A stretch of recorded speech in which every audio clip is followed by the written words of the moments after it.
You ever argue over something stupid, like food, fries, who ate the last slice? It starts as nothing, a little, yo, let me get some. Then it turns into tone, then ego, then disrespect. And now suddenly, it's not about fries anymore. Recently, in Fort Worth, a 19-year-old got killed after refusing to share French fries. The shooter, his own friend. That sounds insane, but it's not random. There's actually a pattern to how small arguments spiral into something permanent. And once you see it, you can't unsee it. The fry situation. Let's lock in the example. Two friends, same apartment, chilling. One has fries, the other wants some. He says no. Argument starts. Next thing you know, gunshot. Victim dead the next day. That's it.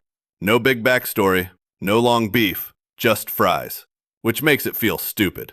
But it's not about fries. Never was. Here's the first rule. Small arguments are rarely about the small thing. They're about what the small thing represents. Fries equals respect. Fries equals sharing. Fries equals, you don't rock with me like that. So when someone says no, your brain doesn't hear, no fries. It hears, you're not important. I don't care about you. You're not getting anything from me. Now emotions spike. And logic, gone. Ego kicks in. Ego is fragile, especially in young dudes. You don't want to look weak. You don't want to feel disrespected. You don't want someone thinking they can play with you. So now it's not, can I get fries? It becomes, you gonna say no to me? See the shift? That's where things start going left. The escalation ladder. This is how it usually goes. Level 1, ask, let me get some fries. Level 2, denial, nah. Level 3, tone, oh, it's like that? Level 4, ego, you doing too much. Level 5, disrespect, you weird for that. Level 6, threat energy, watch how you talk to me. Level 7, violence. Nobody plans to jump to level 7. They climb there, step by step, fast. Speed problem. Here's the scary part. This whole ladder can happen in under 60 seconds. No time to cool off, no time to think, just reaction. Emotion to reaction to consequence. Game over. The weapon factor. Now add one thing, a weapon. Once a gun is in the situation, the margin for error disappears. There's no, we'll laugh about this later. It becomes, one bad second equals permanent outcome. In this case, police say the suspect shot his friend in the head during the argument. That's not a fight anymore. That's irreversible. Emotional hijack. Your brain has two modes, thinking mode and survival mode. In heated arguments, survival mode takes over. Heart rate up, tunnel vision. You stop processing long-term consequences. You're not thinking, is this worth prison? You're thinking, I'm not about to get played. That's it. The respect delusion. Here's the messed up part. People think reacting aggressively equals respect. It doesn't. It just raises the stakes. Now both people feel like they have something to prove.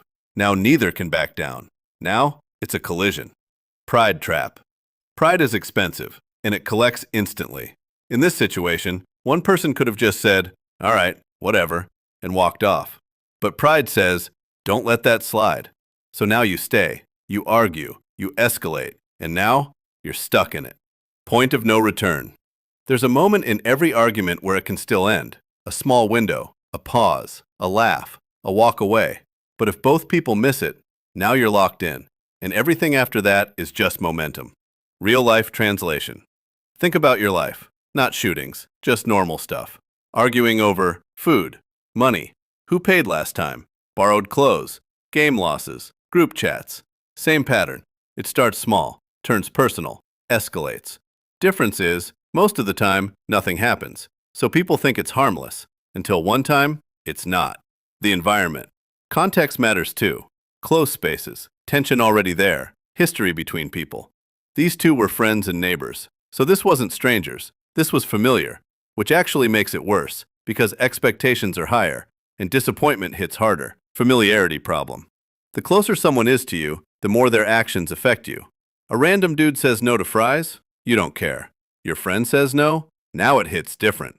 Because you expect sharing, you expect loyalty, so rejection feels personal. One bad decision. Here's the truth. A lot of these situations come down to one decision. Pull the trigger or don't. Say one more line or shut up. Stay or leave. That one moment decides everything, and once it's done, there's no undo. Aftermath. Now zoom out. One person is dead, one person is facing murder charges, two families ruined, all over fries. That's the part people don't process in the moment. The aftermath is always bigger than the argument. Always. Why this keeps happening? Because people underestimate small moments. They think, it's not that serious. But serious outcomes don't always come from serious beginnings. Sometimes it's random, sometimes it's stupid, sometimes it's literally fries. The real skill. You know what actually matters? De-escalation. Not fighting, not proving dominance, not winning arguments, just knowing when to step out. That's real control. Walk away. Power. Walking away feels like losing. It's not. It's choosing not to turn a small problem into a permanent one. You don't get points for winning arguments that destroy everything. Quick reality check. Ask yourself, is this worth getting arrested, ruining your future, losing your life, losing someone else's life? Over fries? Over ego? Over a moment? Recap. Small arguments aren't small. They carry hidden meaning. Ego turns everything personal. Escalation happens fast. Weapons remove second chances. Pride traps people in situations. Familiar people hit harder emotionally. One decision can change everything. Aftermath is always bigger than the moment. Most of this is preventable. Walking away is power. Not reacting is. Final takeaway. The world isn't dangerous just because of big problems. It's dangerous because people turn small problems into permanent ones. That's the real issue. Tay. If you've ever seen an argument go way too far, you already know. Drop a comment with the dumbest argument you've ever witnessed. And yeah, maybe next time someone asks for your fries, just give them a couple. It's cheaper than everything else.